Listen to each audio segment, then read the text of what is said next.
Tuvojoties mācību gada beigām, daudzus 12. klašu skolēnus dara bažīgus neziņu par nākotnes studiju iespējām, lai pēc absolvēšanas iegūtā profesija būtu pieprasīta darba tirgū. Nav noslēpums, ka Latvijas lielākā bagātība ir mežs, līdz ar to nekļūdīsies, ja savu nākotni saistīs ar meža nozari un studēt izvēlēsies Latvijas Lauksaimniecības Universitātes meža fakultātē, kurā ir 4 studiju programmas – meža zinātne, meža inženieris, kokapstrāde, darba drošība un aizsardzība. Meža fakultāte ir orientēta uz meža nozari. Tātad pie mums var apgūt visas tās profesijas, kas saistītas ar meža nozari, sākot no meža atjaunošanas, meža kopšanas, izmantošanas un tālāk kokmateriālu pārstrādes un gan loģistikas un tātad meža un koksnes resursu pārdošanas, marketinga. Tātad viss šis te kompleksais cikls ir apgūstams pie mums meža fakultātē, mūsu studiju programmās. Pēc pamatstudijām, protams, ir iespēja turpināt celt savu kvalifikāciju. Studijas var turpināt maģistrantūrā, doktorantūrā. Tāpat arī caur mūža izglītības centru ir iespēja celt savu kvalifikāciju jau strādājot kādā uzņēmumā. Prakses tiek veidots visiem vadošajiem nozars studiju priekšmetiem, kas mums ir, un mērķis ir tāds, ka tās zināšanas, ko students ir ieguvis auditorijā, aprobēt un nostiprināt jau rīcībā mežā vai kādā nozars uzņēmumā.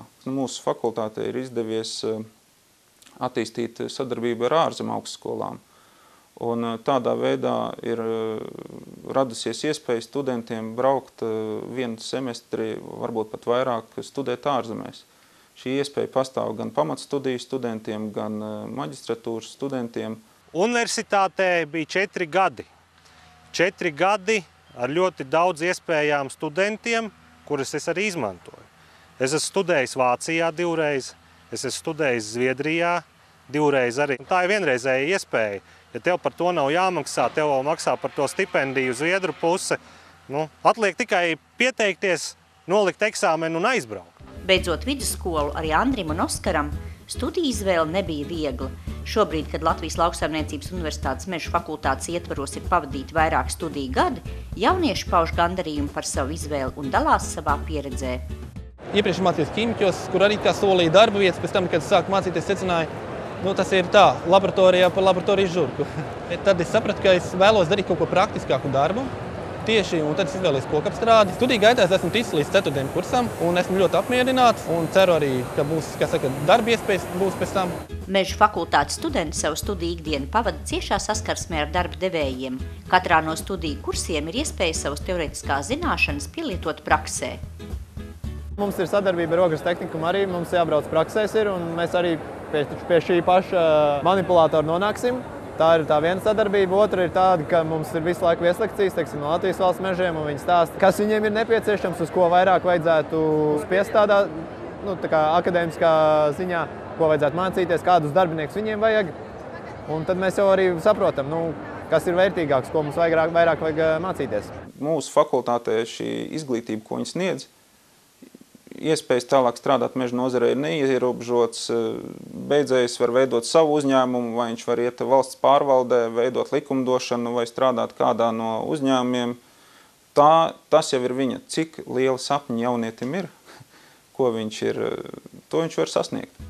Pēc bakalaura studiju absolvēšanas jaunajiem speciālistiem paveras plašas iespējas darba tirgū. Latvijas Lauksaimniecības Universitātes meža fakultāte sagatavo ne tikai darba ņēmējus, bet arī darba devējus. Uzņēmums Kureks Latvijas tirgū strādā kopš 1995. gada. Tā dibinātāji ir brāļi Apsīši. Uzņēmums atrodas Ventspilī un šodien ir viens no lielākajiem Latvijas kokapstrādes uzņēmumiem. Kā vairums uzņēmumu mēs sākām ar to, ko varējām atļauties, ar lietotām iekārtām, kuras mēs pirkām Skandināvijā, šeit uzstādījām, uzlabojām, sasniedzām zināmu apjomu, jaudu. Loģiski nonācām kaut kādā brīdī pie secinājuma, ka ir laiks investēt vēl nopietnākās, iekārtās jaunās. Uzņēmums ir nepārtrauktā attīstībā, jo veic investīcijas ražošanas iekārtās. Šogad mēs pabeidzam pagājušā gadā iesākto investīciju arī šķirošanas līnijā.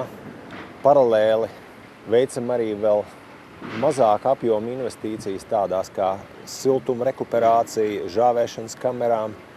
Nu, pat pēdējā lieta ir kopējā IT risinājumu uzlabošanā kompānijā.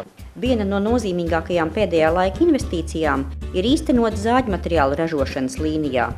Brāļi Apsīši tic tam, ko tie dara, un neapšaubāmi redz perspektīvu savu uzņēmumu tālākai attīstībai. Ir šķietams augstu pievienotas vērtības, kuru mūžs ir 2, 3, varbūt 5 gadi. Mūsu pievienotā vērtība, to, ko mēs radam, iegūst uz paudzēm, iebūvēt cilvēku mājokļos. Tas ir tas gandarījums, ka mūsu ražoto produktu lieto paudzēm. Vadošie meža nozares uzņēmumi atbalsta jaunos speciālistus un kvalitatīvu izglītības iegūšanu Latvijas Lauksaimniecības Universitātes meža fakultātē. Paldies šiem uzņēmumiem par atbalstu raidījumu veidošanā. Valdmieras uzņēmums SIA LP Jana pērk cirsmas un mežus Vidzemes reģionā. Uzņēmums Niedrāja MR nodarbojas ar mežstrādes pakalpojumu sniegšanu. 2012. gadā iegādāta jauna meža tehnika, pieaudzis vidējais darbinieku skaits uzņēmumā, iepirktas meža cirsmas un meži. Tāpat veikti lieli ieguldījumi personāla apmācībai atbilstoši kvalifikācijas paaugstināšanas kursos mežstrādes un metāla apstrādes jomā.